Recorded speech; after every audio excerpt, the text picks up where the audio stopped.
It's also a good time to look at Iran, not the regime, but the country. How is life after the Islamic Revolution? Do people in Iran support Ayatollah Khamenei, or is there scope for a revolt? We'll be focusing on three aspects: the economy, the civil society, and security. The economy is not in good shape. Years of Western sanctions can do that to any country. Inflation in Iran was under 10% in 2016. This was under the moderates in 2016.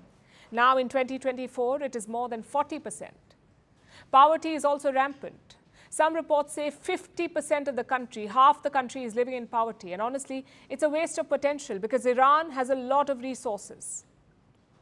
It has the second largest gas reserves in the world, the fourth largest crude reserves, and also deposits of coal, copper, and iron ore. Yet their economy is struggling, all because of sanctions. Iran cannot buy cutting-edge technology from the global market, nor can they sell their oil freely. And both these curbs have handicapped their economy. Now we come to the second aspect, civil society. Iran once used to be a liberal country, a hub of art and music. But that's not the case anymore. The regime strictly controls what people do, especially what women do. Look at some of the things that women in Iran cannot do. They cannot go out without a hijab, cannot ride a bicycle, cannot dance or sing solo in public, cannot attend sporting events, cannot become judges or politicians, and cannot travel without a guardian's permission. In simpler words, Iranian women are second-class citizens.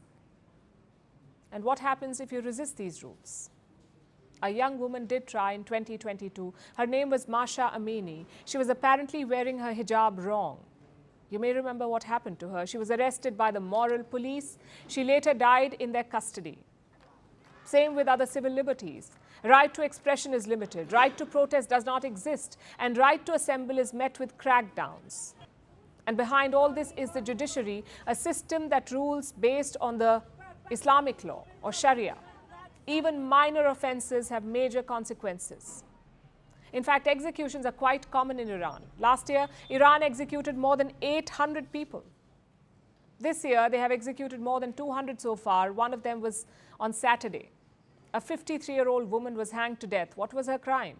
Some drug-related offense. So the overall picture is quite clear. Life in Iran can be precarious. If you follow the regime's draconian rules, you're fine. If not, you're in trouble. Which brings us to the third aspect, security. Iran's internal security is managed by the IRGC, the Islamic Revolutionary Guard Corps. They are fully loyal to the Ayatollah Khamenei. And their favorite language is crackdown. Crime rates are generally low in Iran. Even threats like terrorism are largely contained. We did see an attack this year, though. The Islamic State targeted a mosque in Kerman. They killed around 100 people, but the consensus is that this was a rare attack. So let's recap now. Iran's economy is like a never-ending bitter pill. Civil liberties do not exist, but security is top-notch. It's almost like a theocratic police state. But these internal issues are not Iran's top priority. That would be the external challenges. You see, Iran lives in a tough neighborhood. It has very few friends in West Asia. The Arab states see Iran as a rival, and Israel sees them as a threat. This dynamic has shaped post-revolution Iran, their foreign policy, their nuclear policy, their economic policy. All of it is designed based on this dynamic. And this year, things got a lot more dangerous. Israel and Iran exchanged direct fire. It's never happened before. Iran launched hundreds of drones and missiles at Israel, and Israel responded with a limited strike. That exchange really shook things up. It has forced Iran to rethink important questions. For starters, is an Arab reset reliable? Last year, they thought yes. Iran normalized relations with Saudi Arabia, but things have not pushed on from there.